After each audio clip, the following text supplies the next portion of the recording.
The Moonlit Road by Ambrose Bierce. 1. Statement of Julia Hetman, Jr. I am the most unfortunate of men.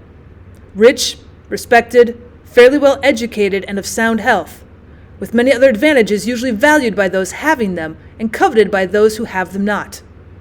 I sometimes think that I should be less unhappy if they'd been denied me, for then the contrast between my outer and my inner life would not be continually demanding a painful attention. In the stress of privation and the need of effort, I might sometimes forget the somber secret ever baffling the conjecture that it compels. I am the only child of Joel and Julia Hetman.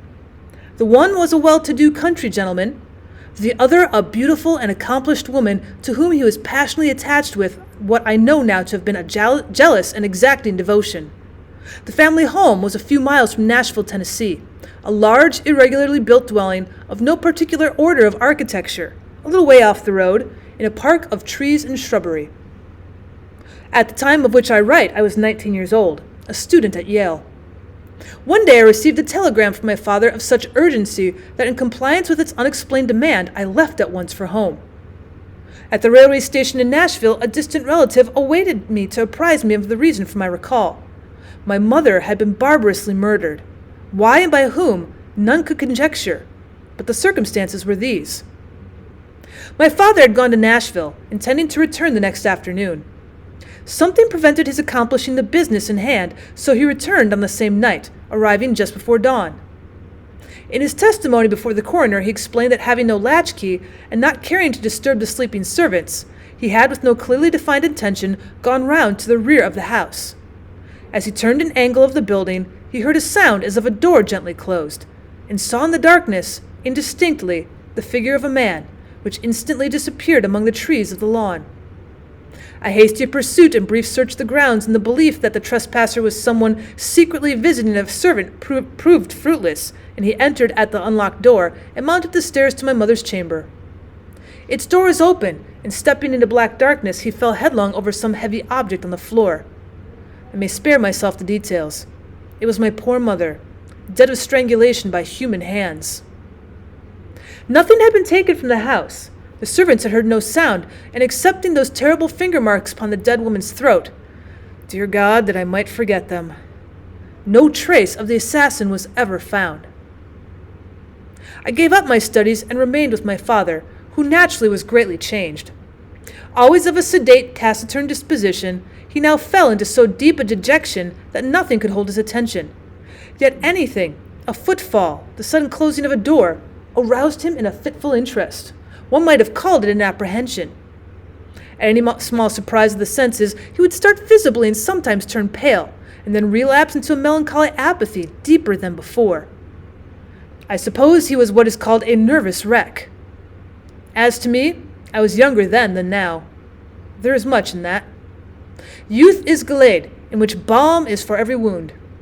Ah, that I might again dwell in that enchanted land. Unacquainted with grief, I knew not how to appraise my bereavement. I could not rightly estimate the strength of the stroke. One night, a few months after the dreadful event, my father and I walked home from the city. The full moon was about 3 hours above the eastern horizon, and the entire countryside had the solemn stillness of a summer night. Our footfalls and the ceaseless song of the katydids were the only sound aloof. Black shadows of bordering trees lay athwart the road, which in the short reaches between gleamed a ghostly white. As we approached the gate to our dwelling, whose front was in shadow, in which no light shone, my father suddenly stopped and clutched my arm, saying hardly above his breath, God, what is that?" "I hear nothing," I replied. "But see, he said, pointing along the road directly ahead.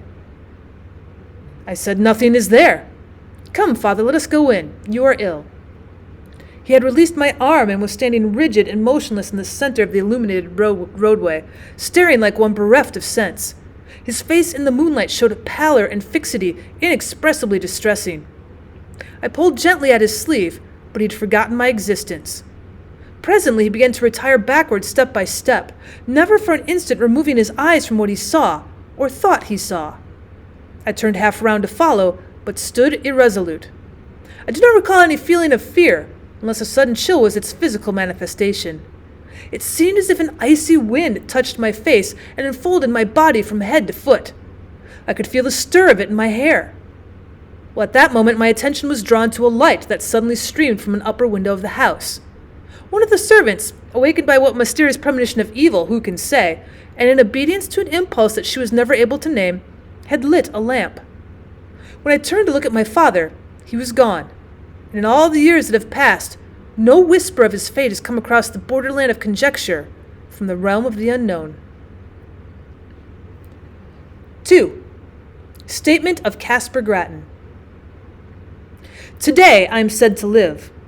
Tomorrow, here in this room, will lie a senseless shape of clay that all too long was I. If anyone lift the cloth from the face of that unpleasant thing, it will be in gratification of a mere morbid curiosity. Some, doubtless, will go further and inquire, who was he? In this writing I supply the only answer that I am able to make. Casper Gratton. Surely that should be enough. The name has served my small need for more than 20 years of a life of unknown length. True, I gave it to myself, but lacking another, I had the right. In this world one must have a name. It prevents confusion, even when it does not establish identity. Some, though, are known by numbers, which also seem inadequate distinctions. One day, for illustration, I was passing along a street of a city far from here when I met two men in uniform, one of whom, half pausing and looking curiously into my face, said to his companion, "Well, that man looks like 767. Something in the number seemed familiar and horrible. Moved by an uncontrollable impulse, I sprang into a side street and ran till I fell exhausted in a country lane. I've never forgotten that number, and it always comes to memory attended by gibbering obscenity, peals of joyless laughter, and the clang of iron doors. So I say a name, even if it is self-bestowed, it's better than a number. In the register of the potter's field, I shall soon have both. What wealth! Of him who shall find this paper, I must beg a little consideration. It is not the history of my life, the knowledge to write that is denied me. This is only a record of broken and apparently unrelated memories, some of them as distinct and sequent as brilliant beads upon a thread, and others remote and strange, having the character of crimson dreams with interspaces blank and black, witch fires glowing still in red in a great desolation. Standing upon the shore of eternity, I turned for a last look landward over the course by which I came. There are 20 years of footprints fairly distinct, the impressions of bleeding feet. They lead through poverty and pain, devious and unsure, as of one staggering beneath a burden. Remote, unfriended, melancholy, slow. Ah, the poet's prophecy of me!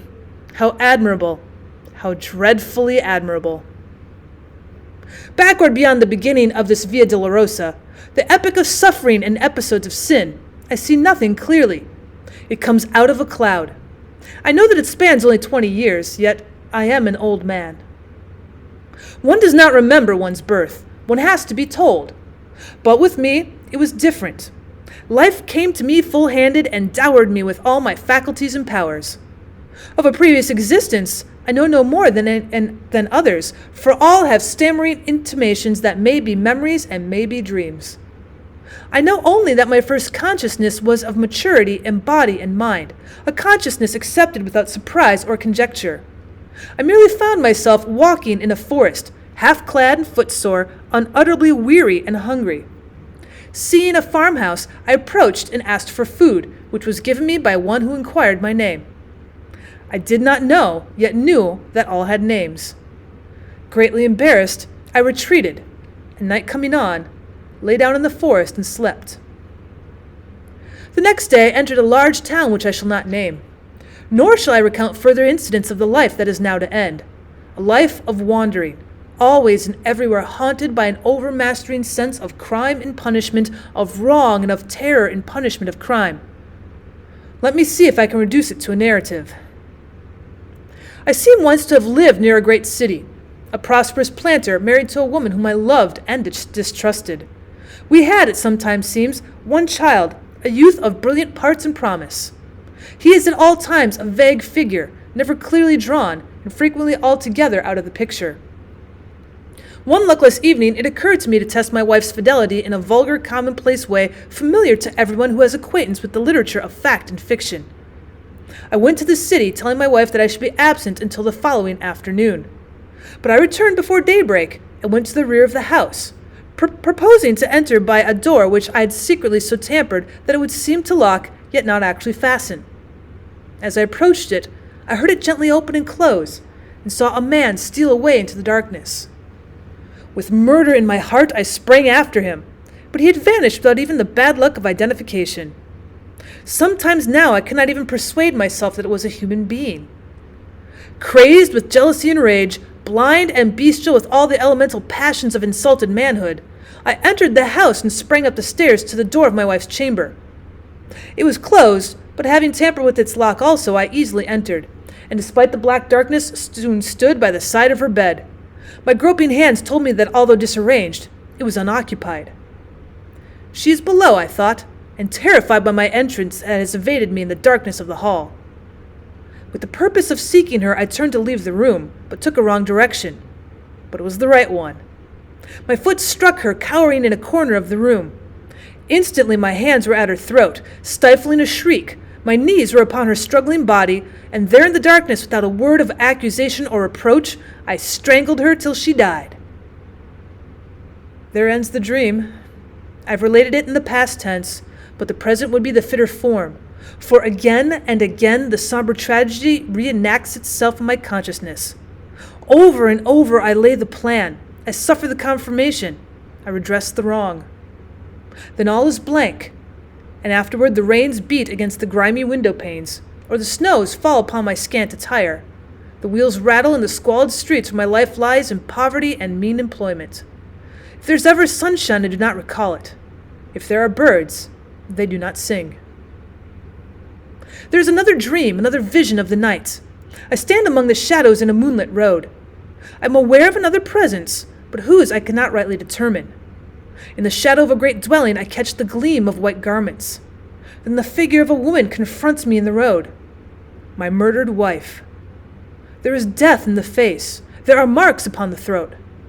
The eyes are fixed on mine with an infinite gravity which is not reproach, nor hate, nor menace, nor anything less terrible than recognition. Before this awful apparition, I retreat in terror, a terror that is upon me as I write. I can no longer rightly shape the words. See, well, now I'm calm.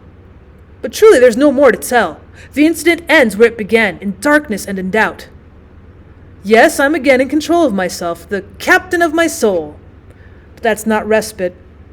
It's another stage and phase of expiation. My penance, constant in degree, is mutable and kind. One of its variants is tranquility.